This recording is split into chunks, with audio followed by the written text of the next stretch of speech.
abandoned structures and what is their function in Dying Light 2? Let's find out. My next guest in Dying to Know More is the one and only Tymon Smektała.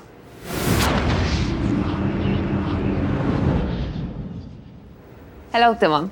Hello, Paulina. In the last episode of Dying to Know, we got to know more about architecture and places in the city. But today, I am more curious about buildings, especially abandoned structures and their functions. So please tell us more. Yes, the abandoned structures, they are actually very interesting places. We said it many times before that we want to give players an ability to influence and change the world around them. And we do that with the use of the city alignment system, of which the abandoned structures are a very important part, as they affect both gameplay and world building.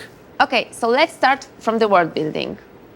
Yes, so when Aiden enters the city, abandoned structures are just that. Forsaken, ransacked buildings with maybe some loot to find.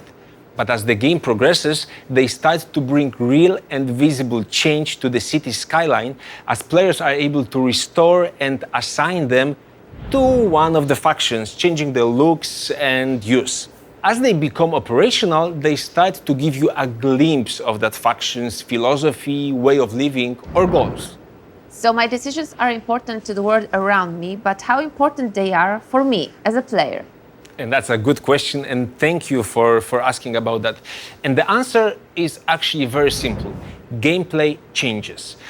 When you restore an abandoned structure, it becomes, as we call it, the functional building. And then it starts offering you a lot of new opportunities. What kind of opportunities? Well, all sorts. For example, there might be vendors that offer you unique items, or maybe new quests or new collectibles, or maybe NPCs that you can talk to, which usually leads to new adventures. Is that all? No, because there are also training grounds where you can test unique exotic weapons like a catapult bat or a blastaway.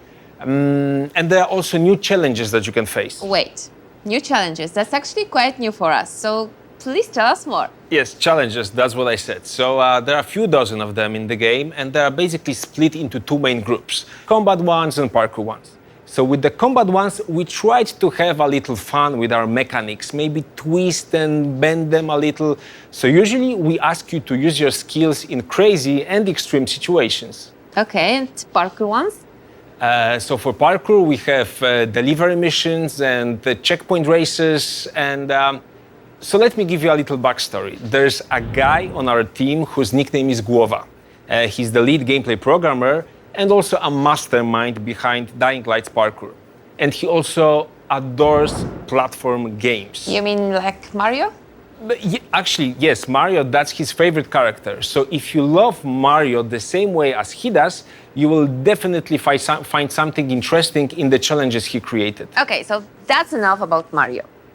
As we know what abandoned structures are and what is their function in the city, I am very curious. Which one of them is your favorite? Oh, that's a tough one. I think I will say the art workshop, because to see a place of such beauty and sophistication in the middle of the apocalypse, this is really a picture that stays embedded in your head for long. But aside of that, maybe a bakery, a smokehouse, a pumpkin farm, maybe even Peacekeeper's Cadet Academy. Well, there are a lot of them that you can discover as you play the game. So we can actually say that Aiden will help in civilization rebuilding. In a way, yes, but I think it's more like he's helping the people that have survived the first decades after the fall of humankind as we know it to build a new future. Those people, they have covered their basic needs already, and now when they start feeling relatively safe, they're looking a little bit higher on the Maslow pyramid. So we can say that they try to stay human with all they have. Beautifully said, like I couldn't express it better. Yes, absolutely, that's a great summary. Thank you, Tymon, for all of your answers. Thank you, Paulina. And thank you all for watching us today, and see you next time.